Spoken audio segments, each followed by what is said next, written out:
مجلس کې یو بل عاشق د دوانو جهانو د سردار ناستو حضرت عمر فاروق رضی الله تعالی عنه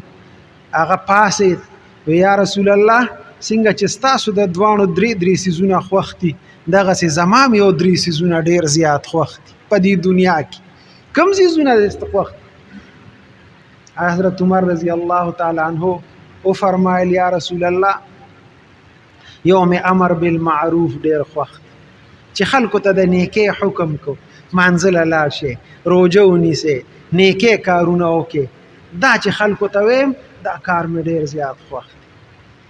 او بل نهی عن المنکر مې ډیر خوښ دي څوک چې بد کوي بس چې ټک مې تېستي چې ولې دا غلط کار کوي دا نهی عن المنکر مې ډیر زیات خوښ او دریم یا رسول الله صلی الله علیه وسلم ساده جامې مې ډیر خوښ چې ساده کپڑے مې چوي امر بالمعروف او نهی عن المنکر دا د حضرت عمر ډیر خوښ ابو الدرداء رضی الله تعالی عنہ یو صحابي دی هغه فرمای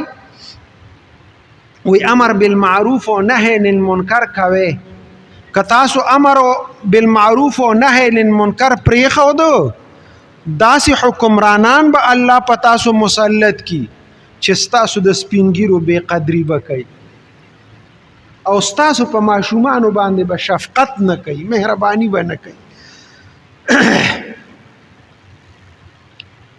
تاسو ګورئ نن دا شی ډیر زیات کم شوی دی په خپل منزل را رواني چاته دا نه وي چې راځه منزل او د خلکو دا مزاج جوړ دی کته وته چې منزل راځه وې دا شیخ ته ګوره دا شیخی کوي ولی موږ څه کافر یو چې موږ نه کوو الکه هغه یو فریضه ادا کوي امر بالمعروف نهی عن المنکر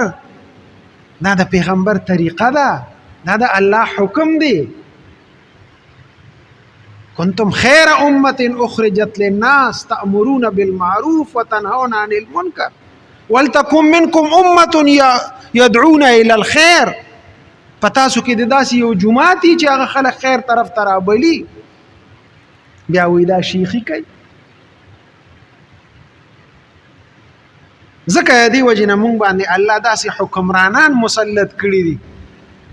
چې نه زمونږ د مشر عزت پاتې دي او نه د کشرانو شفقت پاتې دي مشرانم بی عزت دي او کشرانم بی عزت شي دا د امر بالمعروف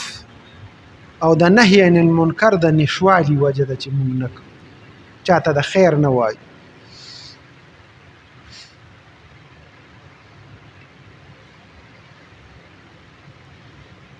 او دویم ابو الدرداء رضی الله تعالی عنہ او فرمایي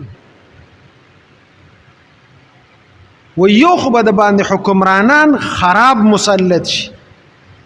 او دویم ستاسو نیکان صالحان خلق په دعاګانې کوي هر وخت خدا غوي دعاګانې به نه قبلېږي نو ګوره دنیا کې خلق لګیا دي پریشانې دي مصیبتونه دي زمونږه مشران سپینګیري اولیاء بزرگان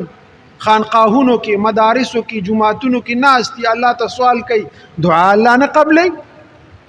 دا ځکه چې امر بالمعروف او نهی عن المنکر مونږ پرې حضرت عمر رضی الله تعالی عنہ امر بالمعروف په کو او دا غي د پاره و داسې طریقې اختیارول بادشاہ دی حکمران دی امیر المؤمنین دی داسې کارونه به کول چې خلق خپل نیکه طرف ته راشي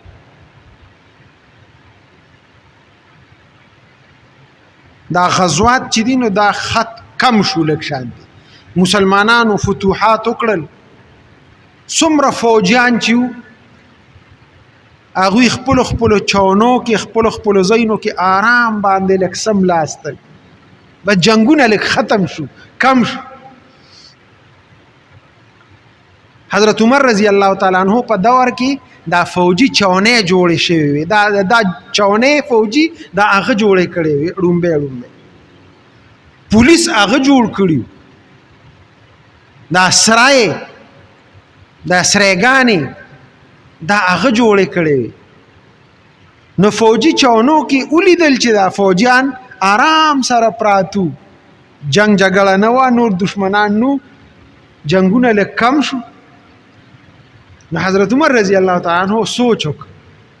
چې د دې فوجیانو نه خو څه کار اخیستل پکار دي. نو د هغوی دپاره دا طریقه اختیار کړه. یو جنگ تیر شوی و، جنگ یمامه، هغې کې حافظان ډېر شهیدان شوي، اکثر پکې حافظانو او هغه غون شهیدان شو.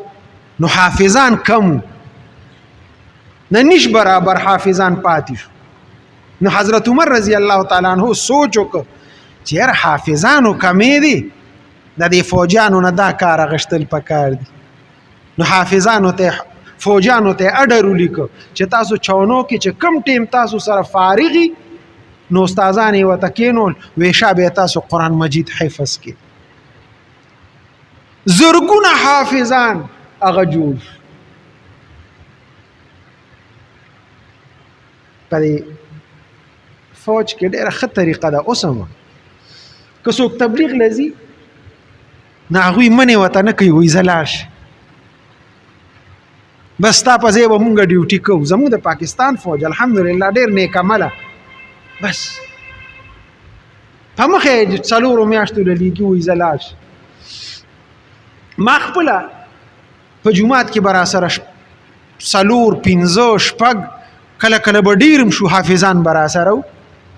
او باقاعده کلاس په استاد به ورته ناستو او حکم افسر به دا کړی وی چې څوک هم حفظ کوي نو راځئ جومات ته راځئ، تاسو به هېڅ ډیوټي نه کوئ، بس تاسو حفظ وکړئ.